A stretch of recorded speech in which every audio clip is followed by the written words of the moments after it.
Қайырлы күн достар. Бүгін баклажаннан икра жасайтын боламыз. Бізге баклажан, сәбіз, қызанақ, пияз, және де қызыл тәтті бұрыш, сарымсақ қажет болады.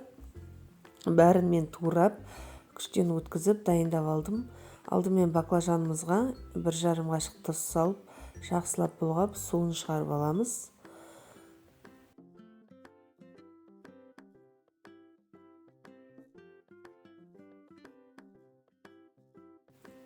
Қызып тұрған ыдысымызға май құйып, оның үстіне пияз саламыз. Оны жақсылап қуырып аламыз. Пиязды қуырып болғаннан кейін жақсылап үстіне сәбізіміз салып, екеуін жақсылап қуырып алғанымыз. Соның үстіне баклажанды суына жақсылап сығып саламыз. Міне осындай су шықты. Сонан кейін баклажанымызды жақсылап араластырып, баяу отта 5 минут қоямыз. Сонан кейін қызанағымыз саламыз, тәтті қызыл бұрышымыз саламыз да жақсылап араластырып, бір қайнағаннан кейін астына отты басып, бір 10 минут қайнатып аламыз. Сонан кейін бір ас қасық тұз, 3 ас қасық қант салып, тағы да 10 минуттай қайнатамыз.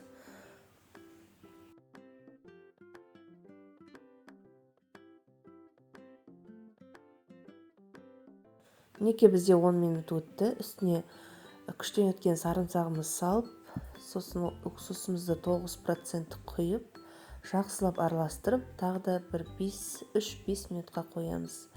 Міне салатымыз дайын болды. Алдын ала мен банкілерді стерилизовать етіп алдым.